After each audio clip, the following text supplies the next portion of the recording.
उसको सीख लीजिए। वही ठीक रहे। वो बच्चों को सिखाई तो बच्चे तो जान गए। अब रिकॉर्ड हो रहा, 15 सेकंड हो गया, इसमें हो ही नहीं रहा। ठीक है, अगली बार आती हैं तो यही कर लेंगे।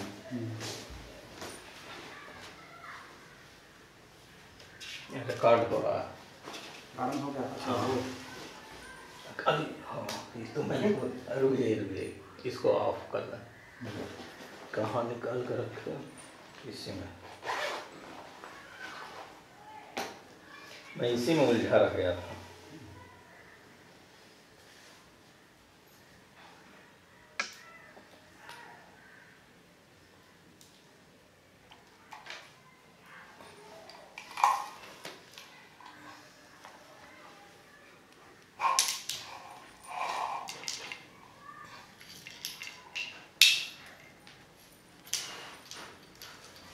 एक मिनट,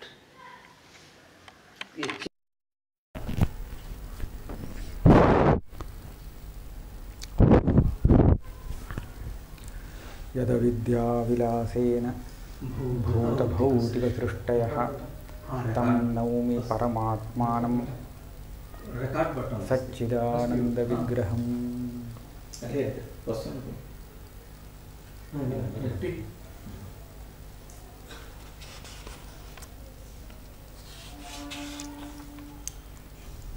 अनिर्वचनीय ख्यातिवाद पूर्ण हो गया। तो इसके बाद यह तो चल रहा है प्रत्यक्ष निरूपण। तो प्रत्यक्ष का लक्षण कहा। प्रत्यक्ष में दो विभाग किया, विषय प्रत्यक्ष और ज्ञान प्रत्यक्ष। तो विषय प्रत्यक्ष का जो लक्षण किया उसी का प्रसक्तानुप्रसक्त विचार यहाँ तक आया है, वो अभी समाप्त हो गया। अब इसके बाद प्रत्यक्ष का एक दूसरे प्रकार से विभाग कर रहे हैं। उक्तम प्रत्यक्षम प्रकारांतरेण द्विविधम। पहले भी सविकल्पकम निर्विकल्पकम ऐसा विभाग हो चुका है, यह दूसरे प्रकार का विभाग है। कैसे? इंद्रियजन्यम तदजन्यंच इति।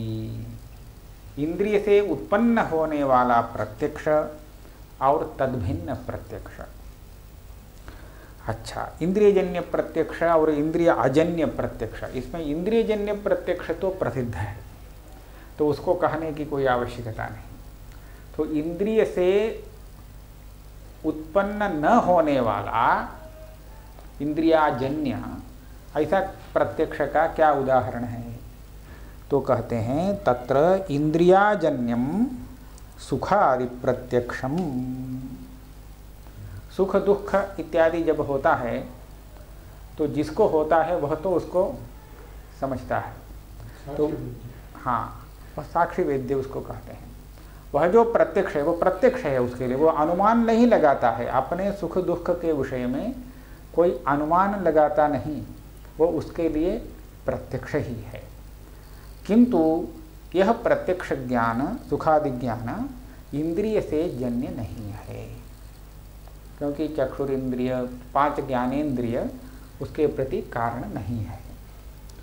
तब ये प्रश्न होगा, बाह्येंद्रिय जन्य न होने पर भी अंतःकरण रूप आंतर इंद्रिय से जन्य हो सकता है ना? तो मनोजन्य है, मनोरूप इंद्रिय जन्य वह है प्रत्यक्ष, मानस प्रत्यक्ष। ऐसा क्यों नहीं कहते? तब कहते हैं मनसः इंद्रियत्व निराकरणात्। हम सुखादि ज्ञान को मनोजन्य मानेंगे, किंतु मन को इंद्रिय नहीं मानते, इसलिए वह इंद्रिय जन्य ज्ञान नहीं बनता। तो इसीलिए सुखादि प्रत्यक्ष इंद्रिय जन्य प्रत्यक्ष नहीं बनता। अतः प्रत्यक्ष का एक दूसरे प्रकार से विभाग हो गया, इंद्रियजन्य प्रत्यक्ष, इंद्रिय से अजन्य प्रत्यक्ष।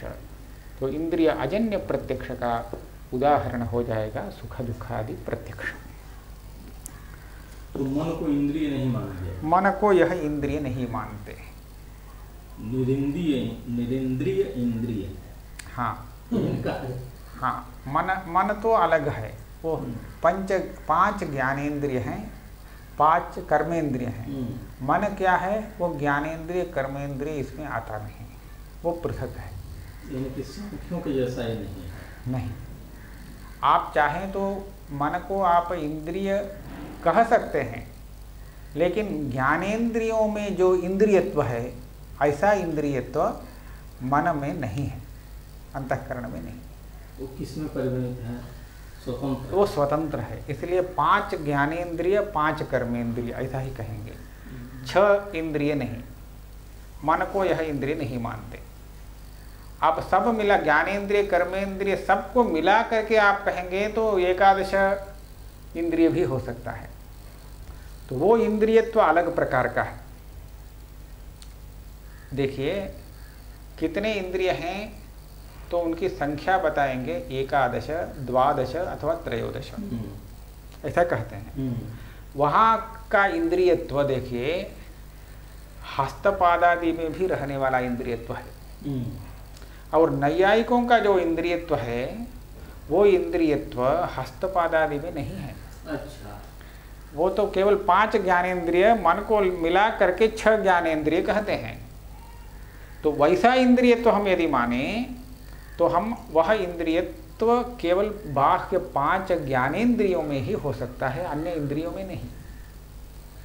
तो नैयायिकाभिमत जो इंद्रियत्व है वह इंद्रियत्व यदि वेदांती मानता हो तो किन इंद्रियों में मानेगा, तो बाह्य इंद्रियों में केवल मानेगा। अंतरिंद्रिय मन को इंद्रिय नहीं मानता, वैसा इंद्रियत्व उसको नहीं हो सकता है। अब अंतर इंद्रिय को इंद्रिय कैसे कहते हैं, तो उसका जो इंद्रियत्व है यह कर्मेंद्रिय साधारण इंद्रियत्व है। कर्मेंद्रिय ज्ञानेंद्रिय साधारण एक दूसरा इंद्रियत्व है, उसको लेकर के इंद्रिय शब्द का व्यवहार होता है। इंद्रिय शब्द क्या व्युत्पत्ति? इंद्रिय शब्द वैसे अव्युत्पन्न है, फिर भी इंद्रिय शब्द की व्युत्पत्ति पाणिनि ने बता दिया है। इंद्र शब्द से इंद्रियम, इंद्रलिंगम, इंद्रदत्तम, इंद्रजुष्टम ऐसा अनेक अर्थ लगा करके इंद्रिय शब्द की निष्पत्ति पाणिनि ने कही है। तो एक उदाहरण देखिए, इंद्रलिंगम। इंद्रिय जो है, इंद्रिय माने क्या, इंद्रस्य लिंगम, लिंगम माने चिन्ह, चिन्ह, अर्थात इंद्र अंदर है, इसका चिन्ह क्या है। अंदर अमुक व्यक्ति है, इसका चिन्ह रहेगा, बाहर उसका चप्पल है तो अंदर व्यक्ति है, ऐसा अनुमान लगाते हैं ना। उसी तरह ये जो कार्य हैं, इंद्रिय के कार्य, इनके द्वारा आत्मा का अंदर वास है, शरीर के अंतर वास है। हाँ, एक अर्थ हो गया, यह एक अर्थ है, आत्मा का संकेत। हाँ, संकेतक। तो इस अर्थ में किया है इंद्रिय, इंद्रिय लिंग, इंद्रस्य लिंगम इंद्रियम। लेकिन यह इंद्रिय शब्द अव्युत्पन्न है, केवल उसका ऐसा भी विवरण किया जा सकता है। हाँ, संज्ञा शब्द है। आगे इंद्रियाणि पंच, क्या कितनी इंद्रिय हैं? 5। क्या क्या क्या, एक ज्ञानेंद्रिय के विषय में बता रहे हैं। घ्राण, रसन, चक्षु, श्रोत्र, त्वगात्मकानि, यही 5 ज्ञानेंद्रिय है। ये तो प्रसिद्ध है। सर्वाणि च इंद्रियाणि स्वस्व विषय संयुक्तान्येव प्रत्यक्ष ज्ञानम जनयन्ति। ये सभी इंद्रिय अपने अपने विषय को दिखाते हैं, विषय का ज्ञान कराते हैं।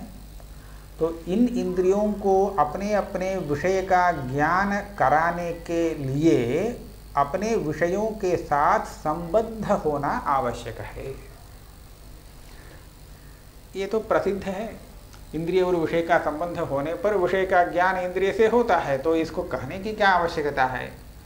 तो यह आवश्यकता है। कुछ लोग ऐसा कहते हैं, चक्षुरिंद्रिय और श्रोत्रेंद्रिय, ये दोनों के विषय में उनका अभिप्राय ऐसा है, बाकी इंद्रिय तो विषय के साथ संबद्ध हो करके विषय का परिज्ञान कराते हैं, लेकिन चक्षुरिंद्रिय और श्रोत्रेंद्रिय ऐसा नहीं। चक्षुरेंद्रिय को देखिए, चक्षुरेंद्रिय माने यही है सामने आप देख रहे हैं।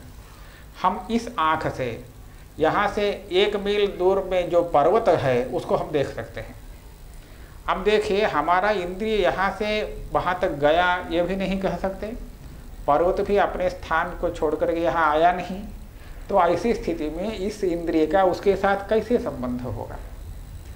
दूसरे इंद्रियों में देखिए कैसा है, आप वहाँ पर खाद्य पदार्थ है, आप यहाँ बैठे हैं तो उसका रसास्वाद हो नहीं सकेगा। उस खाद्य पदार्थ को आप जब जिह्वा में रखते हैं तब इंद्रिय के साथ उसका संबंध बनता है, तो रस का स्वाद ग्रहण होता है। तो स्पर्श का ग्रहण भी वैसे ही, जहाँ आपको हवा में कुछ सुगंध आता है वहाँ भी हवा में उस सुगंधित पदार्थ का छोटा छोटा अंश, अदृश्य अंश आ जाता है और नाक में प्रवेश करता है, उसके बाद उसका ज्ञान होता है। तो इस तरह, हाँ यही करना पड़ता है। तो इस तरह देखने पर सभी इंद्रिय अपने विषयों के साथ संबद्ध हो करके काम करते हैं, अन्य सभी इंद्रिय। लेकिन चक्षुरेंद्रिय ऐसा नहीं, उसके साथ उसका जो विषय है वह दूर में रहता है, वह उसके समीप में आता भी नहीं, ये भी उसके पास जाता नहीं। ऐसा कुछ लोग कह रहे हैं, बौद्ध लोग। उसी तरह श्रोत्रेंद्रिय के विषय में भी ये भी कहीं जाता नहीं, आता नहीं, वह यथास्थित यहीं रह करके वह काम कर देता है, दूसरे दूर स्थित शब्द को भी यह दिखा देता है, ऐसा कुछ लोग कहते हैं।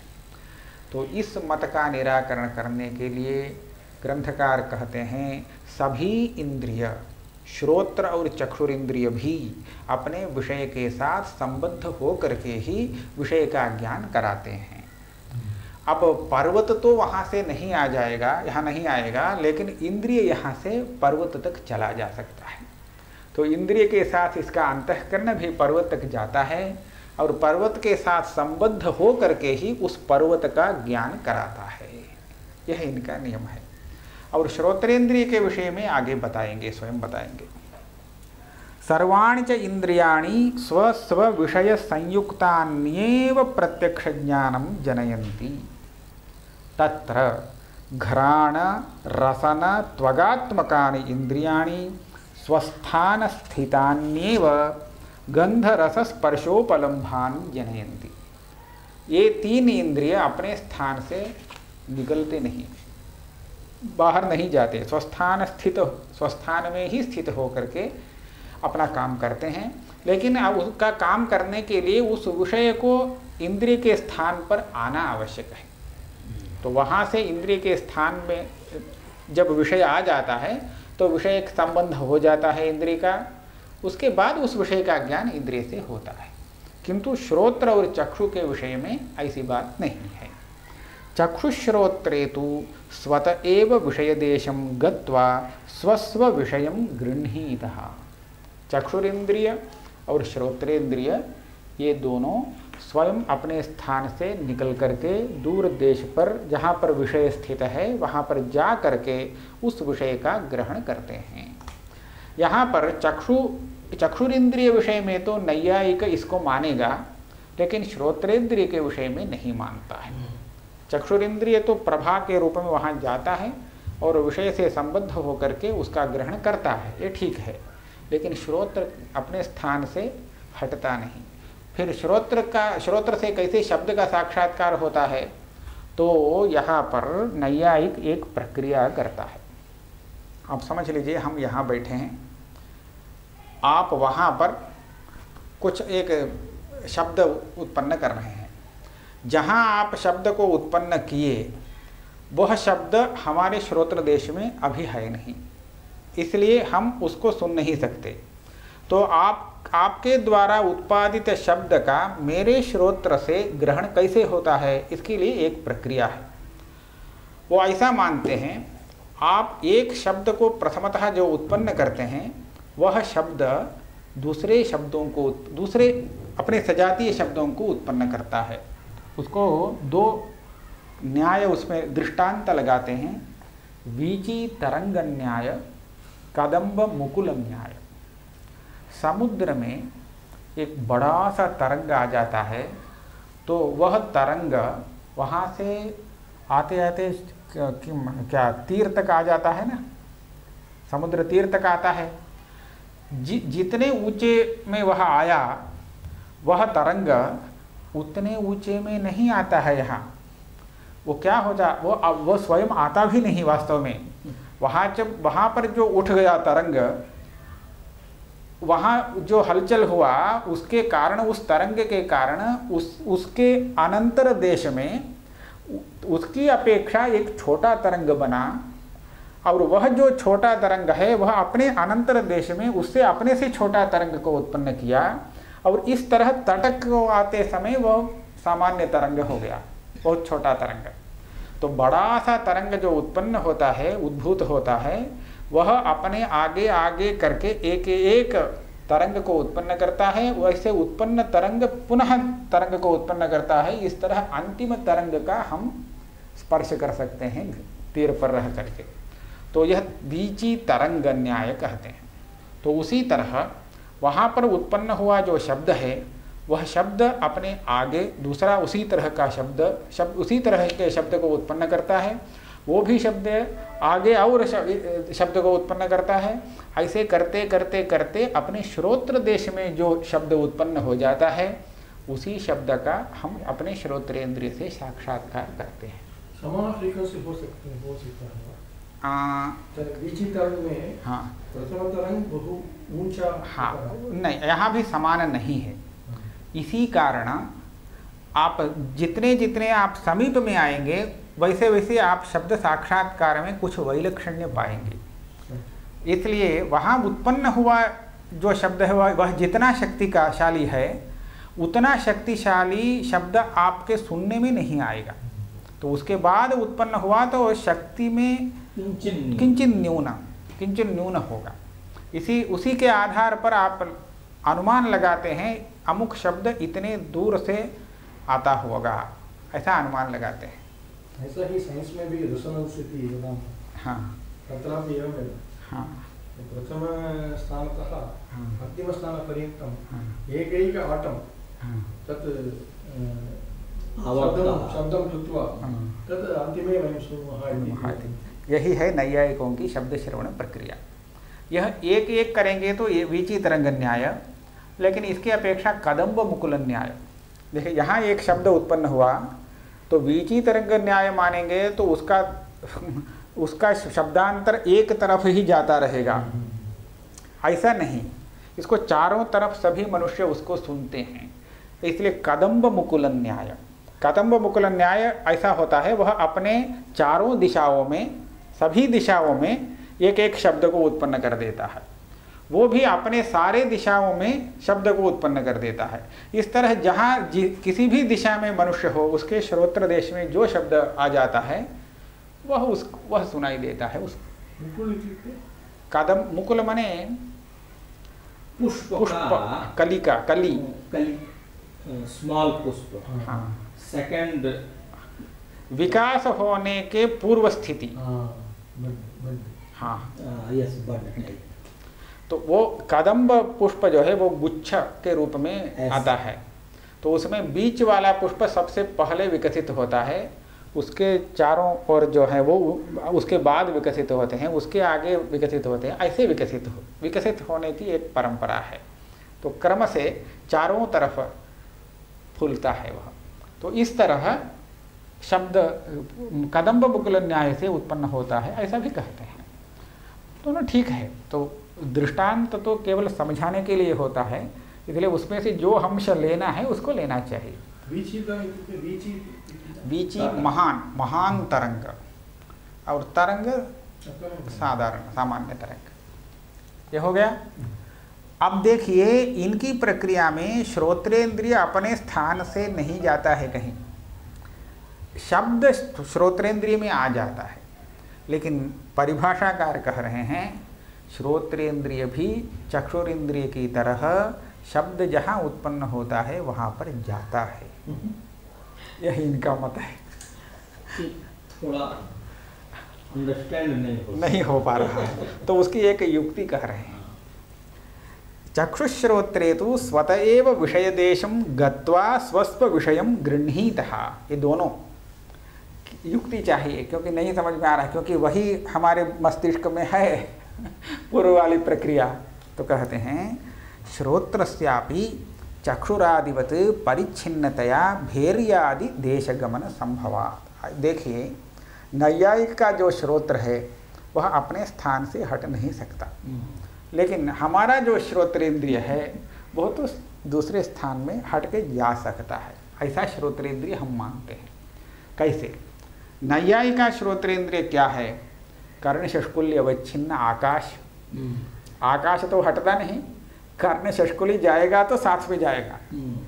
यही इसलिए उसका श्रोत्रेंद्रिय केवल कर्ण षष्कुली से अवच्छिन्न नभो रूप हो जाने से वो उसका जाना संभव नहीं। लेकिन हम उसको केवल आकाश रूप नहीं मानते, उसको माने इन श्रोत्रेंद्रिय को हम आकाश स्वरूप नहीं मानते, किंतु आकाश का कार्य मानते। पांच भूतों से प्रत्येक एक एक भूत एक एक इंद्रिय को उत्पन्न करता है, तो वो कार्य हुआ। तो आकाश भी एक इंद्रिय को उत्पन्न करता है, उस इंद्रिय को हम श्रोत्रेंद्रिय कहते हैं। वो अदृश्य है। जैसे तेज तृतीय भूत है ना, वह चक्षु रूप इंद्रिय को उत्पन्न करता है, चक्षु को वह एक उसका कार्य है।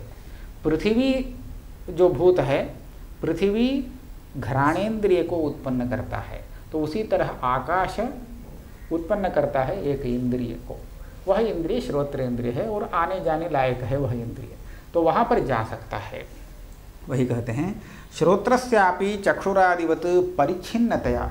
अब आकाश व्यापक हो जाने से वो हिल नहीं सकता है, लेकिन श्रोत्रेंद्रिय ऐसा आकाश नहीं, ये तो एक परिच्छिन्न पदार्थ है, आने जाने योग्य है।